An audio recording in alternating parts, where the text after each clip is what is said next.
ஹரே கிருஷ்ணா.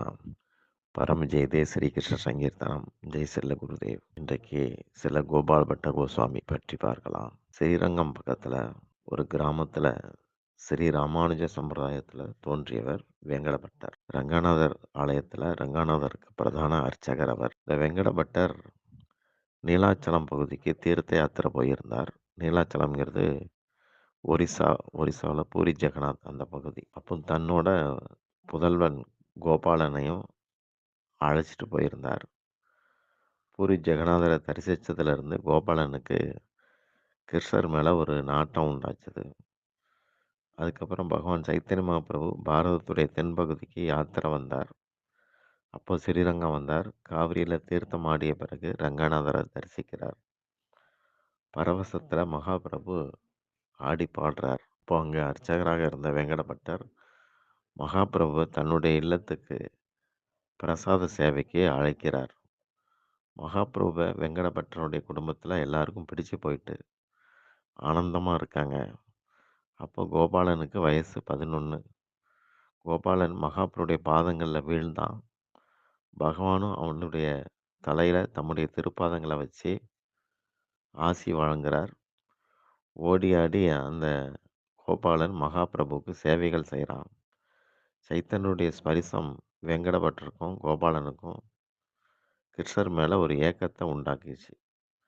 வெங்கடபட்டர் சதுர்மாசிய விரதம் பூர்த்தி ஆகிற வரைக்கும் தன்னுடைய இல்லத்திலே தங்கியிருக்கும்படி மகாபிரபுட்ட கேட்டார். உங்களுடைய சத் சங்கத்தால் எங்களை எல்லாம் கரையேற்றுங்கன்னு சொல்லி வேண்டினார். மகாபிரபுவும் ஏற்றுக்கிட்டார். தினந்தோறும் காவிரி ஸ்நானம், ரங்கநாதர் தரிசனம், நாம சங்கீர்த்தனம், கிருஷ்ண கதா இப்படி 4 மாத காலம் வேகமாக போயிடுச்சு.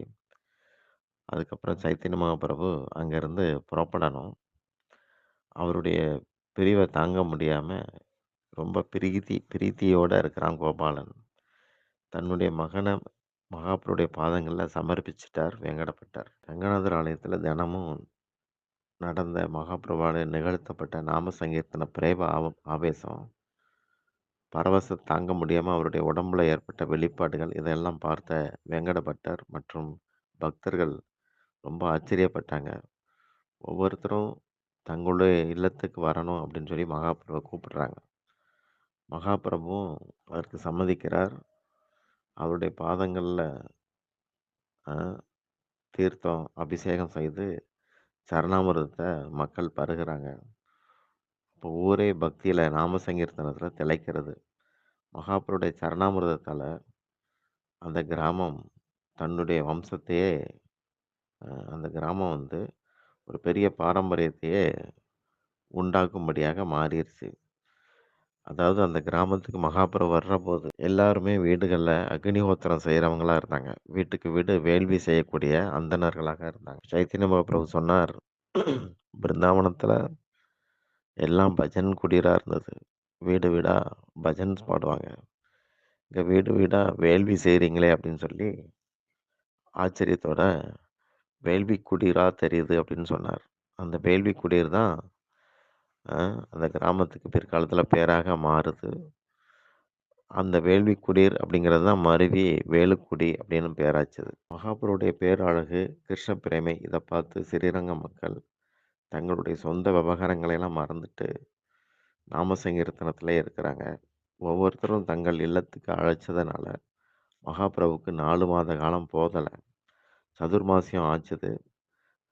அதுக்கப்புறம் மகாபிரபு தென்பக்கமாக யாத்திரை கிளம்பிட்டார். கூடவே வந்த வெங்கடபட்டர், கோபாலன் 2 பேரையும் மகாபிரபு திரும்பி போகும்படி உத்தரவிட்டார். இதில் வெங்கடபட்டர் மகாபிரபு பிரிஞ்சிருக்க மனசு இல்லாமல் ஏங்கி மூர்ச்சையாகிறார். கிருஷ்ணர் நாராயணர் பற்றிய தத்துவங்களை ரொம்ப எளிமையாக தெளிவாக வெங்கடபட்டருக்கு எடுத்து சொன்னார் சைத்தன்ய மகாபிரபு. பகவான் கிருஷ்ணர் பிற விஷ்ணு தத்துவங்கள்கிட்ட இல்லாத 4 அதிகபட்ச குணங்களை பகவான் கொண்டு இருக்கிறார், கிருஷ்ணர் கொண்டிருக்கிறார்னு மகாபிரபு சொன்னார். அந்த 4 குணங்கள் தான் வைகுண்டவாசிகளை கூட லக்ஷ்மி முதற்கொண்டு அவங்களையெல்லாம் ஈர்க்கிறதாக சொன்னார். அந்த 4 அதிகபட்ச குணங்கள் எதுன்னா, 1 வேணு மாதுரியம், இனிய குழலோசை. 2 லீலா மாதுரியம், இனிய விளையாட்டுக்கள். 3 ரூப மாதுரியம், இனிமையான தோற்றம். 4 பிரேம மாதுரியம், இனிய அன்பு பரிமாற்றம். இந்த 4 தான் அதிகபட்ச குணங்கள். முழுமுதற் கடவுள் சுயமா இருக்கும்போது கிருஷ்ணரா இருக்கிறார். இத இறைநாட்டம் உள்ள வேங்கடபட்டர்ட்ட வேத பிரமாணங்கள் படி நடைமுறையிலயும் நிரூபிச்சு காட்டுறார் மகாபிரபு. வைடூரியமானது வைக்கப்பட்டிருக்கிற பாத்திரங்களின் வர்ணத்துக்கு ஏற்ப தன்னை வேறுபடுத்தி காட்டுற மாதிரி, அன்பின் ரச இயல்புகளுக்கு ஏற்ப பகவான் கிருஷ்ணர் தன்னை பலவாக காட்டி அருள் செய்கிறார் அப்படின்னு மகாபிரபு எடுத்து சொன்னார். மகாபிரபுடைய பேச்சை கேட்ட வேங்கடபட்டர், கடைநிலை ஜீவன் நான், தாங்கள் ஸ்வயம் கிருஷ்ணர் தான். லட்சுமி நாராயணனுடைய கிருபை என்னை உங்களுடைய திருப்பாதங்கள்ல சேர்த்துருக்குன்னு சொல்றார். அப்புறம் நதியாவுக்கு போயிட்டு, நதியாங்கிறது மேற்கு வங்காளம். மகாபுருடைய லீலைகளை தரிசிக்க ஆவல் பட்டார் கோபாலன். அவருடைய உள்ளத்தை புரிஞ்சுக்கிட்ட பகவான் சைத்தன்யர் கோபாலனுடைய கனவுல தோன்றி நதியாவுல நடக்கிற லீலைகளை கொஞ்சம் கொஞ்சமா உணர்த்துறார். ஆனந்தத்துல சைத்தன்ய தேவருடைய திருப்பாதங்கள்ல ஒரு முறை கோபாலன் நமஸ்கரிச்சு எழும்போது மகாபிரபு தன்னை கோபாலனுக்கு ஒரு அந்த அவதார ரகசியங்களை காட்டுறார். தன்னை கிருஷ்ணராக காட்டினார். அதுக்கப்புறம் சைத்தன்யராகவும் ஒரு துறவியாகவும் காட்டுறார். கோபாலன்ட்ட இந்த காட்சிகள் பற்றி யார்கிட்டயும் நீ சொல்லக்கூடாதுன்னு மகாபிரபு எச்சரிக்கிறார். பிருந்தாவனம் போயிட்டு ரூப கோஸ்வாமி, சனாதன கோஸ்வாமி 2 பேரையும் போய் பாரு. அங்க சாலக்கிராம சிலைய பூஜை செய். உனக்கு ஸ்ரீ ஸ்ரீ ராதா ரமணர் தரிசனம் கிட்டும்னு மகாபிரபு அறிவுறுத்துறார். பிற்காலத்துல அதன்படி பிருந்தாவனம் போயிட்டு ரூப கோஸ்வாமி, சனாதன கோஸ்வாமிகளை சந்திக்கிறார் கோபாலபட்டர்.